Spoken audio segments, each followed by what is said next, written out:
What do you say, everybody? And roll tide to you as we come at you from. Look at me. I'm at Club LT. No, I'm at the Next Round Studios. This is where the Bama and Bourbon show is recorded. So while we're here doing this, I'm going to just start stealing some of their alcohol. Hey, we're brought to you by Pearl River Resort, Philadelphia, Mississippi. Now's a great time to go hit the links. Dancing Rabbit Golf Course is the Augusta you can play. It's a beautiful golf course with two 18-hole courses, the Azaleas, the Oaks. You got the steakhouse. You got the awesome clubhouse that you can go hang. Check it out. Hour and a half from Tuscaloosa, 2 and change from Birmingham. All right, we got some stuff to get into today. And the Mullet Toss this year at the Floribama brought to you by Pearl River Resort. Us two will be there. And this is the year there's going to be a big upset in the Mullet Toss throw. Can't wait to see it. It'll be great. Yeah.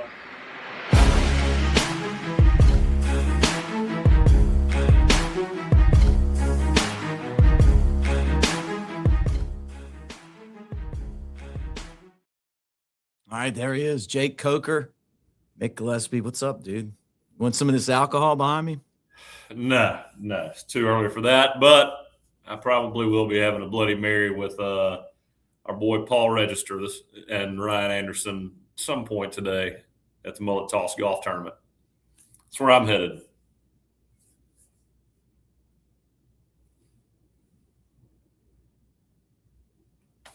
Look at this.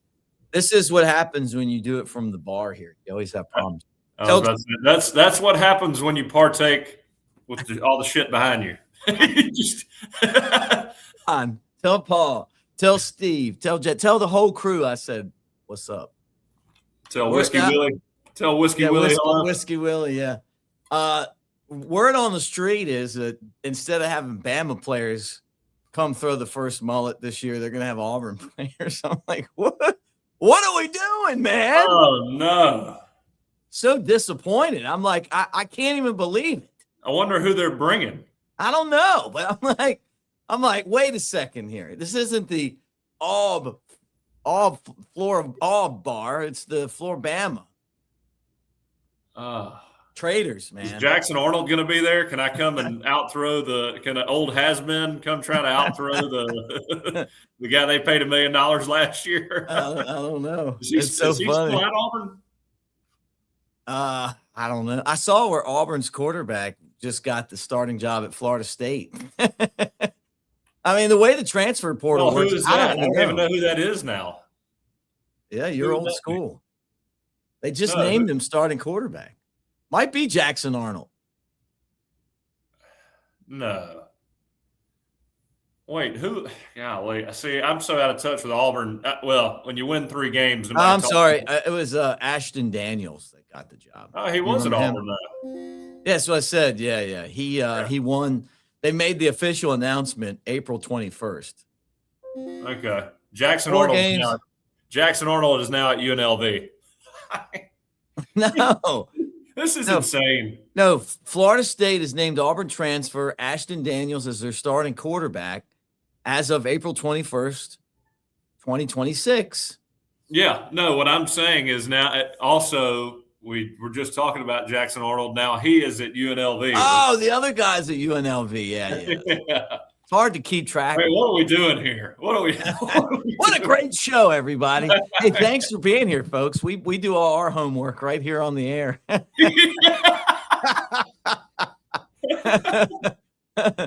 Hey, just in case you didn't get enough of this, I think we're going to do some of the I'm filling in for Lance and Dunaway. So I think Friday we're going to do like some of the show from the Mullet Toss. That's what the game plan is. Well, be there early. You're not going to be there Friday, are you? No, I'll be there Saturday. All of our reporting may or may not be correct. Yeah, who cares? I know this much. I get I broadcast a baseball game. I drive all night, get no sleep, show up early because you got to golf. And the first thing you say to me is, wow, you look like shit. What do you expect, pal? Yeah, we're having audio problems. I was like, damn, I wish we had visual problems. When you get older, it takes a while for the blood to get to your face. And I'll tell you the scary thing, and some of you guys might know what I'm talking about. And if you don't yet, you will. It's like you wake up and you look in the mirror and you're like, who the hell is this old guy staring at me? Then during the course of the day, I don't know what happens. You start to look normal again. But I think like the older you get, the less normal you get during the day. Like your normal is actually that old guy staring back at you. It's like old people that wear the glasses, like really old people that wear the glasses. And the big black off, thick ones. Yeah. Yeah. When they have them off, you're like, oh man, put those back on. Yeah. Right. Those big ones, right? That'll probably be me here, in a decade or so. Yeah. Well, it'll get you. I mean, you can't. You're not going to be able to beat Father Time. Yeah. Yeah. So, I when I get to that age, I'm not going to care anyway. So I mean, really look, here right now. No, and I know we don't have a whole lot of time on the show because we're trying to cut this to 20 minutes. But let me get to the big story that you and I wanted to talk about, and that's all these missing UFO scientists. Have you been seeing where they're the FBI is investigating now? Is it China? Is it the military industrial complex working with the deep state and the CIA? Is it the aliens themselves? These people I think some of these people are still alive. There's like 12 of them that are missing. Yeah. Bob Lazar, I don't know. Well, we probably didn't talk Alabama football, but. Oh, no, nobody cares about that. Let's talk aliens. You see that Bob Lazar podcast with Joe Rogan? Yeah. Oh, you saw it, huh? Yeah, I have. I don't even know how those guys got anything done. I mean, everything's so secretive. You have no idea what's going on. Yeah, right. Well, that's how they do it. The metallurgies, they can't talk to anybody else working on different components. No, I know. And you wonder if the gray he saw was even real. What if they were like, hey, we're going to mess with old Bob here. Right. Or it could be the guy that's been teaching us how to make technology like this. Yeah, like this. Here, guys, I'm going to teach you how to do something. And you go from a rotary phone to this, They're probably looking at us like we think this is the craziest thing of all time. They're like, look at these dumbasses. Yeah. Hey, why can't we touch the moon now, but we did back in 1969? Just for all of you guys that love to argue with me, because I'm a moon landing denier, but we can't do it now. Like we're like, well, we can't get there now, but we did in 1960. What technology did we have back then that we don't? Any answer? The Artemis is kind of what sent me over the edge. I've never been a denier, but you knew you're like, oh, the old boy's right on again. I'll tell you how I knew. It's called common sense. I got into my grandparents' 1969 car, and I'm like, okay, they're very basic. You tell me that we had technology to get to the moon and back that we don't have now. I mean, come on, man. And then you look at the video of the actual moon landing now, and it's like it looks so staged and fake. You get in that 69 Chevy, it can't even make it from Fairhope to Orange Beach on one tank of gas. Right. Try to turn the wheel. What's this whole power steering thing, man? You're just not very strong. All right, let's get back to the topic in hand. I talked about this on my show, the Bama Tailgate podcast with Chris Lowe. You got one guy, Courtney Morgan, saying that we don't have any money, and then you have the athletic director saying we have a lot of money. My question for you is, do you feel comfortable right now with where we are? I mean, you look at this roster and kind of where things are going. I don't know that it always depends on money. I mean, like you look at Major League Baseball, the team that spends the most doesn't always win, right? The Mets spend the second most amount of money, and they're on like a 12-game slide right now. Although the Dodgers spend the most, and they're back-to-back World Series champs. So I was talking to somebody earlier this week, who's pretty heavily involved, and the topic of the revenue share model came up, and one of the concerns is splitting that money and divvying up between sports. Obviously, basketball's got to get some. But I think Nate Oats is working with a pretty good NIL fund right now, bringing in guys. Again, this is kind of veering away from your question, but I don't know if you've seen his recruiting class. I mean, he's got like 3 guys that are 7 foot, 6'10", 6'11", 250 pounds. I mean, one guy shooting 40% from 3 at Boise State who's 6'10". Right. Well, it's time we get some of these big European guys too. Well, I'm a lot more fired up about the basketball recruiting right now than I am the football, and I'm nervous about. I'm very nervous about the football. The football recruiting situation. And sure, you can. I think there's somewhat of a point to be made about the money. I mean, the revenue share model only helps us because we bring in so much money, or we bring in enough, to pay for the infrastructure of our athletic complexes. I mean, to the extent that it's football, basketball, and maybe a few sports that don't lose a ton of money. I was told, I heard that some of these sports that aren't generating a lot of revenue are fighting for the revenue share stipend or somewhat of a sum. That decision's got to be made pretty quickly, and it's got to be pretty clear cut. Right. To me, it's not like you're going to be at a competitive disadvantage in softball or women's basketball, unless you're talking maybe Tennessee but I don't even think, honestly, I don't think they make money. I think, again, we've talked about this before. I think they were in a deficit when Caitlin Clark was there. And a lot of that's due to long-term TV contracts, but football's got to get the majority. Basketball, I think, has got to get some. That's only fair. You got to support Nate Oats. He's just signed his extension, and he's really made a difference to me. And you look at who he's bringing in from a recruiting standpoint. I want to see Alabama win a national championship in basketball, and I think the longer you have Nate Oats there, the greater margin you're going to have for that basketball team.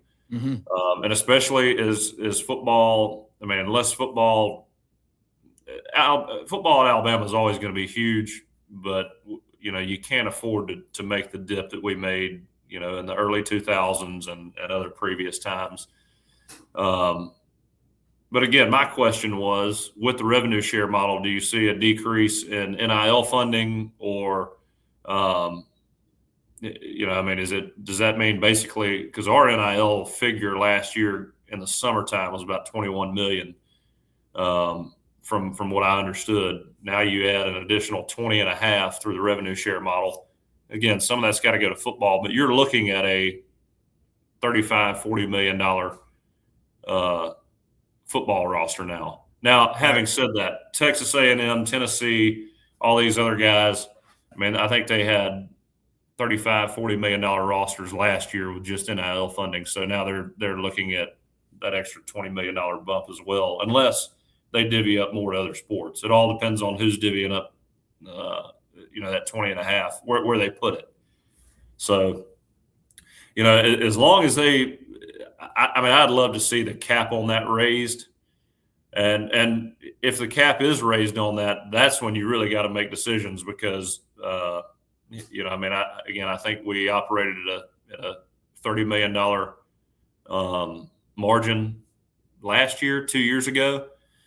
You start raising that cap, then that's when you're really going to have to get creative, because, again, more of that money is going to have to go towards football, and less of that's going to have to go towards, the baseballs, the softballs, women's basketball, all that, rowing, track. It's going to disappear.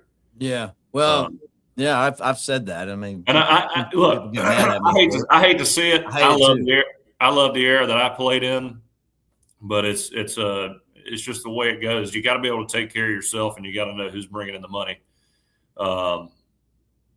But again, I think there's definitely an argument to be made that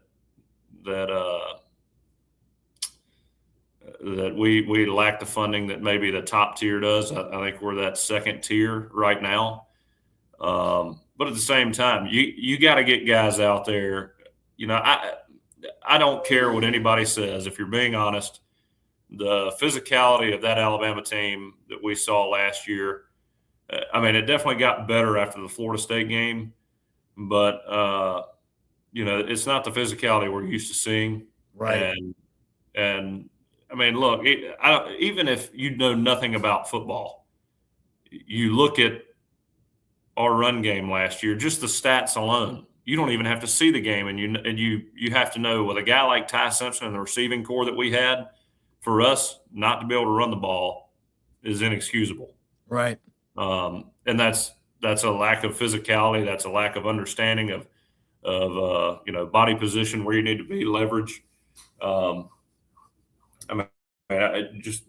think 2 yards over 2 games over our last two games. I think we had 40 against Oklahoma, and then we had -1 Georgia, 2 against Indiana. That's inexcusable when you got those kind of weapons in the throwing game. Look, I was excited when Ryan Grubb came. I thought this is going to be great. We're going to have this prolific offense, and he does some creative stuff. It's fun. The trip, act like you're stumbling and throw a touchdown, the crispy screen and all that stuff. But the problem is that the basics aren't being done. And in SEC, you got to be able to run the football. In the NFL, you got to be able to run the football. And it's not a shock that they fired him and the Seahawks won the Super Bowl. He won 10 games and they weren't happy with it because they're probably looking at it going, we've got to be more balanced. Nick Saban used to talk about that all the time. You got to be more balanced.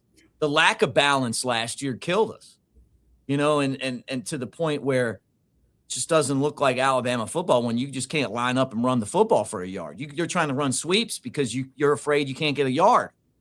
That's got to change. And I hope that it certainly does, because if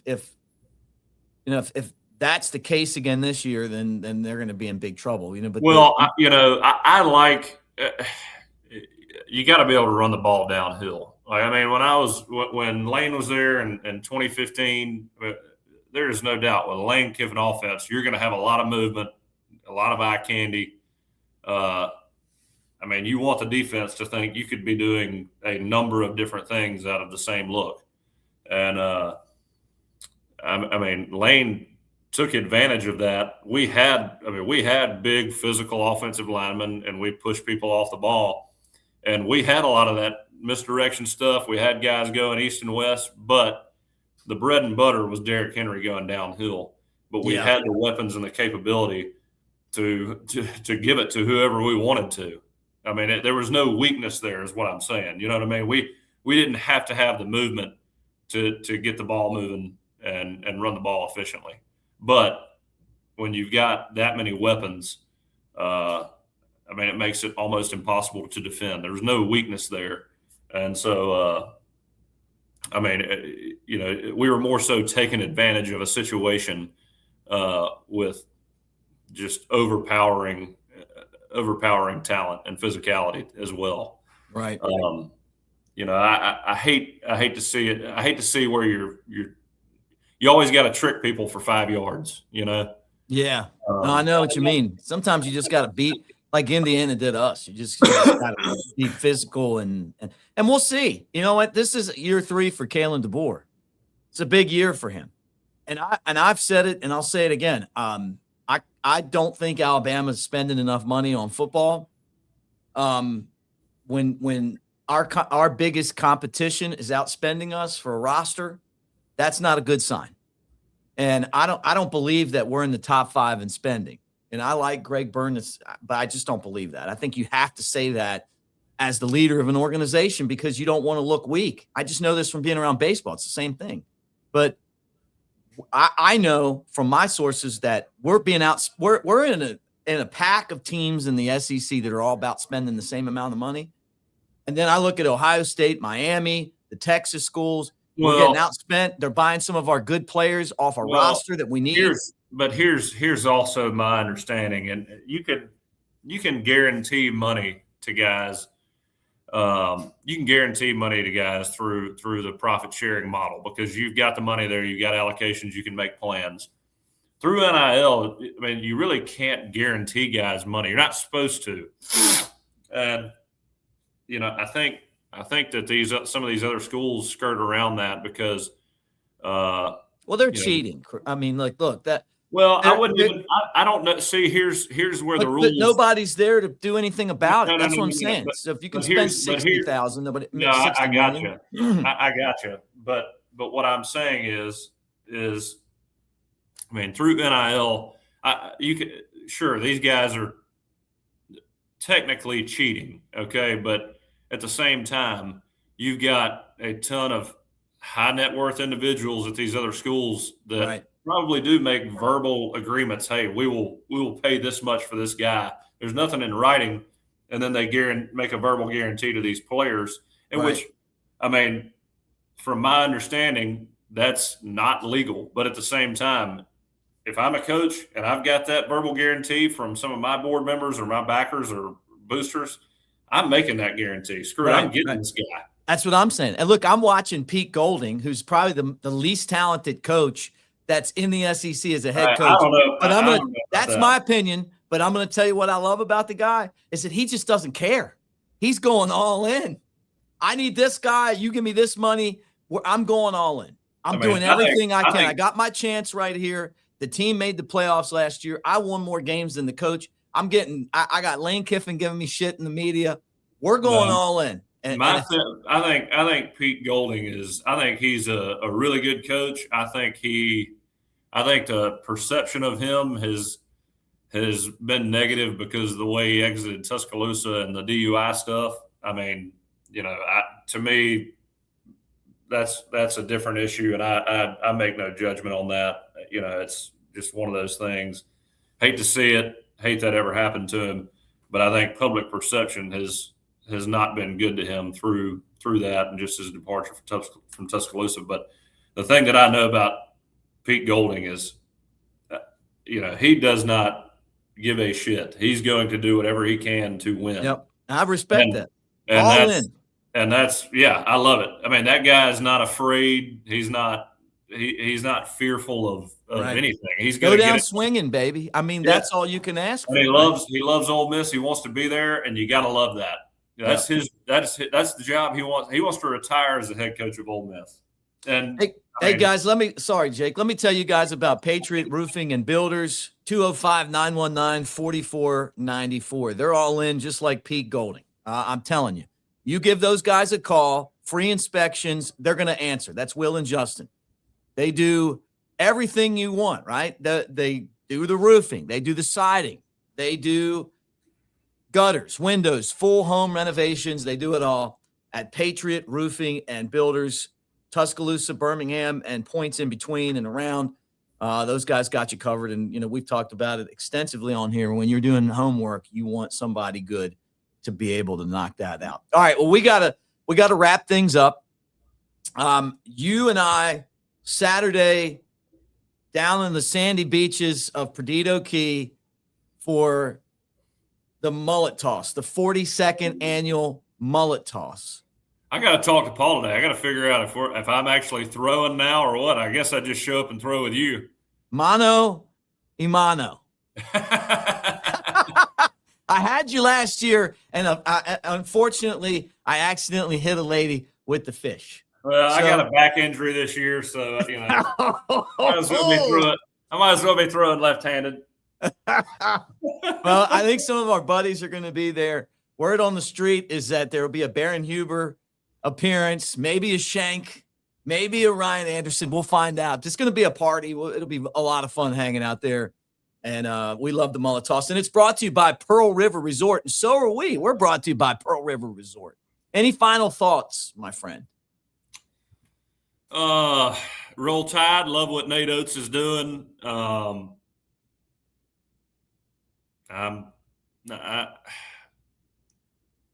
hope we're in the right spot in December next year. I don't sense a lot of confidence. Oh, stop it. Hey, before we go, though, let me tell everybody about Residence Inn by Marriott Ocean City, back coastal style hotel of the year. Our guy Keith has you covered. Beautiful facility. The Next Round actually did their show there. Jim Dunaway couldn't believe how big the place was, and LT loved the short ride to the Secrets, which is one of those great beach bars, one of the best in the country. You got the boardwalk, you got crab soup, you got crab cakes, you got steamed crabs, you got Maryland style all the way around right there on the Maryland OC coast, and that is Residence Inn by Marriott. Did I throw you a curveball there? I think we're both kind of – the schedule, Shank and I looked at the schedule. It's a tough schedule, man. There's a stretch where you got Georgia at home, Tennessee on the road, Texas A&M at home, and then you go to LSU. It's a gauntlet. You hope you go 2-2, to be honest with you. Yeah. You think they make the playoff if they lost 3 games?